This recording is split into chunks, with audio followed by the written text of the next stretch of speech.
سلمان بھائی، یہاں پہ ایک سوال اٹھایا جا رہا ہے کہ اس کے بارے میں کچھ ارشاد فرما دیں کہ ہم جو اپنے مدنی عطیات دعوت اسلامی کو دیتے ہیں ان کا امیر اہل سنت حضرت صاحب کی ذات کو کس قدر اور کتنا فائدہ ہے، اس کے بارے میں کچھ مدنی پھول عطا فرما دیں۔ امیر اہل سنت دعوت اسلامی سے کیا فائدہ اٹھاتے ہیں؟ امیر اہل سنت تو وہ ہستی ہیں جو شرعن بھی اور اخلاقن بھی چاہیں تو کروڑوں روپے دعوت اسلامی سے کما سکتے ہیں۔ میں غیر اخلاقی بات نہیں کر رہا ہوں، کیونکہ دنیا کا دستور ہے کہ کتاب لکھنے والے کو اس کتاب کی رائلٹی ملتی ہے، یعنی یہ عام سی بات ہے، بڑے سے بڑا۔ اچھا علماء بھی ظاہر ہے دینی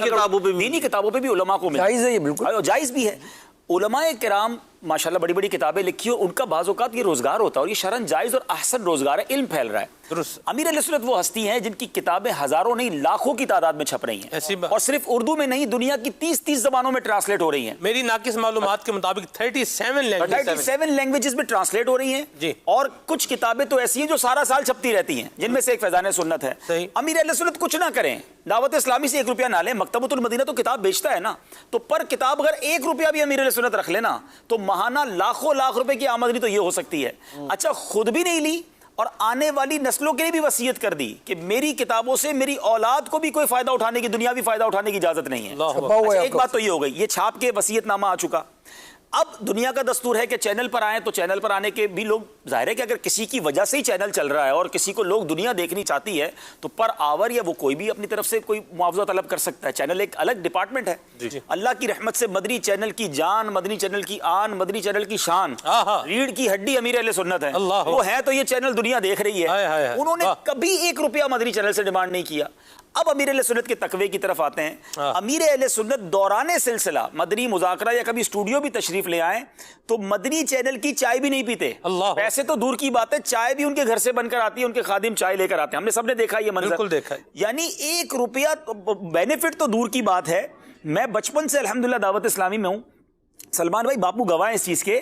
بچپن سے ہم امیر اہل سنت کے گھر گئے نا، ہم نے دنیا میں بہت پیر دیکھے ہیں، مرید نذرانے لے کر پیروں کے پاس جاتے ہیں، جو ہونا بھی چاہیے، مگر یہ واحد دنیا کا پیر دیکھا ہے جو آنے والے ہر مرید کو خود عطا فرما رہا ہوتا۔ باپو کتنی بار باپا کے گھر کا کھانا کھایا ہم نے، الحمدللہ، گلزار حبیب سے لے کر، نور مسجد سے لے کر، شہید مسجد سے لے کر، امیر اہل سنت جب بھی کھانے بیٹھتے تو ان کے گھر کا کھانا ہوتا تھا اور ہم مہمان ہوتے تھے، ان کا ٹفن کھلتا تھا، بے شک وہ دال روٹی ہوتی تھی، دال چاول ہوتے تھے، لیکن ان کا صدقہ ہی کھا کے بڑے ہوئے ہیں، یہ سمجھیے۔ ہم نے تو کبھی کوشش کی کہ حضرت کو ہدیہ قبول کر لیں، میں نے اپنی آنکھوں سے دیکھا ہے سلمان بھائی، لاکھوں لاکھ روپے لے کے لوگ آئے اور کہا یہ آپ کی ذات کے لیے ہیں، دعوت اسلامی کے لیے نہیں ہے۔ امیر اہل سنت نے وہ سارے پیسے لوٹا دیے، فرمایا دعوت اسلامی کو دینا تو دے دو، مجھے آپ کے مال میں سے کچھ نہیں چاہیے۔ یعنی ایسے ایسے تحائف، اتنے قیمتی قلم اللہ کے ولی کو، وہ کہتے ہیں نا اخلاص نصیب ہوا۔ سلمان بھائی کوئی تحفہ ہے نا، بڑا قیمتی عطر ہے، بڑی قیمتی کوئی فریم ہے، کوئی گھڑی ہے، واٹ ایور، یوں لیتے ہیں اور یوں دے دیتے ہیں۔ بندہ کہے یار تھوڑی دیر تو رکھتے، اتنا قیمتی تحفہ، لیکن جس کو ہوتا ہے نا رغبت ہی نہیں ہے دنیا کے مال کے۔ دنیا میں مجھے کوئی بندہ ایسا بتا دیں جس کی آرگنائزیشن اربوں میں ہو اور اس کا اپنا بینک اکاؤنٹ نہ ہو۔ امیر اہل سنت کا اپنا کوئی بینک اکاؤنٹ نہیں ہے، چیک بک سائن کرنا آپ کو نہیں آتی ہے، ٹھیک ہے، آپ کے پاس اپنی زندگی ایسی گزار رہے ہیں کہ آپ کے اوپر زکات ہی فرض نہیں ہوتی ہے، اس قدر زہد و تقوی والی زندگی ہے۔ کبھی گھر جائیں امیر اہل سنت کے، آپ کے بیڈ روم میں کوئی بیڈ بھی نہیں ہے، وہ زمین پر چٹائی پر سوتے ہیں، چمڑے کی چھال والا وہ تکیہ ہے ان کا۔ یہ میں تو پرسنلی یہ فیل کرتا ہوں سلمان بھائی کہ آج اتنی تیزی سے جو دعوت اسلامی کو اللہ نے ترقی دی ہے، عروج دیا ہے، جدھر جائیں لوگ آنکھیں بچاتے نا، یہ امیر اہل سنت کی کمائی ہے جو ہم سب کو مل رہی ہے، یہ ان کی دعائیں ہیں، یہ ان کے اخلاص کی خیرات ہے جو آج ہم سب کو نصیب ہو رہی ہے۔ اللہ ان کا سایہ سلامت رکھے اور ان کے صدقے ہمیں بھی اللہ کرے۔ دیکھیں یہاں ان کی ذات ہم سب کے لیے موٹیویشن ہے۔ یقیناً کچھ لوگوں کے لیے ضروری ہوتا ہے کہ ان کا اجارہ کرنا، کہ مسجد کا امام نہیں ہوگا تو مسجد کیسے چلے گی، جامعۃ المدینہ میں استاد نہیں ہوں گے تو جامعہ کیسے چلیں گے، لیکن شاید بہت سارے لوگوں کے ذہنوں میں یہ کانسیپٹ ہے کہ 26,000 چونکہ دعوت اسلامی کے اپروکسیمیٹلی امپلائیز ہیں تو بہت سارے انہوں نے اجیر رکھ لیے، سارا ہی کام تنخواہ سے ہو رہا ہے، تو یہ بہت بڑی غلط فہمی ہے۔